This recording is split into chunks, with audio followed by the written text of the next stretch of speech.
So the next slide, we're going to discuss another important element, that is hospital and surgical insurance.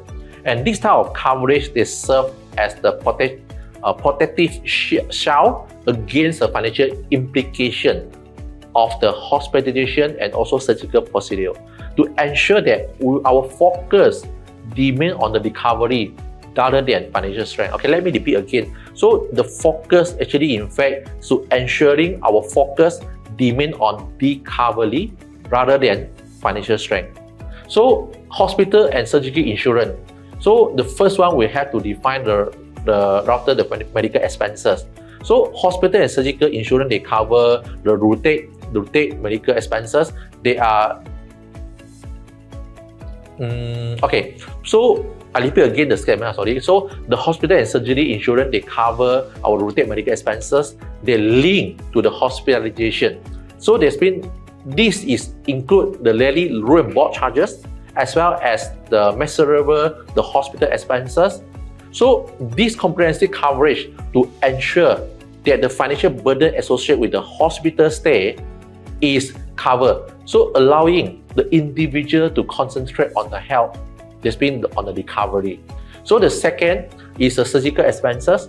So the surgical expenses, a significant component of this insurance.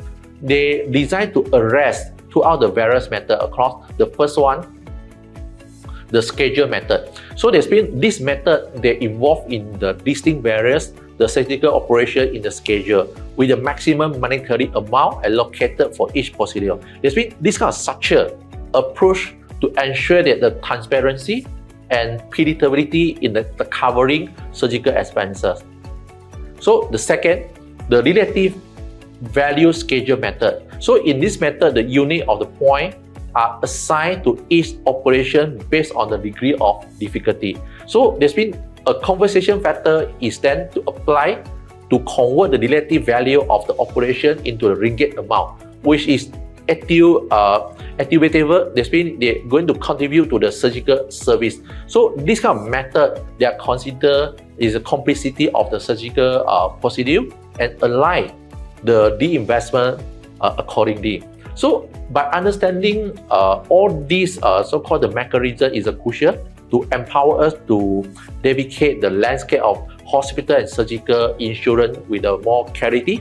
It will helping us to ensure that we are well informed about all the coverage provided for the routine medical expenses during hospitalization and the method employment in erasing the surgical expenses. Okay, I think this one is very important. Okay, let's move on next slide. Okay, I think our journey, the discussion about health insurance, they're going to lead us to another topic. Okay, there is beyond the hospitalization, there is outpatient diagnosis X-ray and also the lab expenses and also the physical in-hospital benefit. So I repeat, there are a few things. Beyond the hospitalization, there are a few outpatient diagnostic X-ray, lab expenses, the physical in-hospital benefit. So by understanding that component is a better for us to have the comprehensive understanding to support provided by the health insurance in the various medical scenario. So first thing, you look at the outpatient diagnosis X-ray and also lab expenses. So for this part is a comprehensive outpatient coverage. There's been outpatient diagnosis X-ray and the lab expenses. They are crucial element of the health insurance that arrest the diagnosis, the phase of the medical care. And this is a coverage to cover the cost associated with the diagnosis, test, and the procedure conducted outside the hospital setting. So this to ensure that the individual, they have the financial support for the essential tests and the diagnosis without the needed for hospitalization. So the next one will be the physical in-hospital benefit. So this one is more on the non-surgical treatment coverage, because we know the physical in-hospital benefit, they go beyond surgical procedure.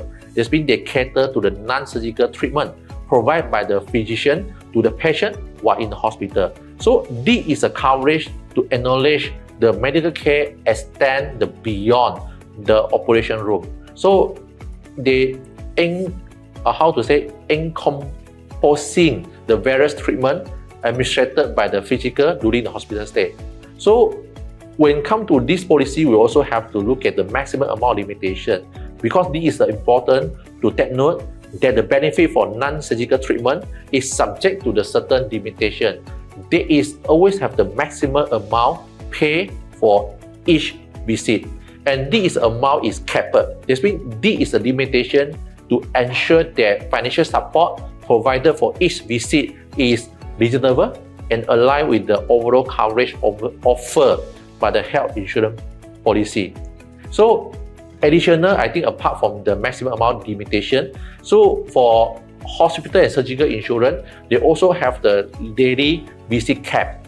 So that's means there is always usually they have the cap on the number of visits on any single day during the utilization and promoting the effectiveness in the delivery of medical care. So by understanding that aspect of the health insurance coverage, to ensure each of us, the individual, we are well informed about the support we can expect during the outpatient diagnosis, procedure, and also non-surgical treatment provided by the physician during while inside in the hospital. So as we continue to discuss and also touch about health insurance, we're going to have more and more deeper information on the coverage beyond the hospitalization. Okay, so let us move to the next slide.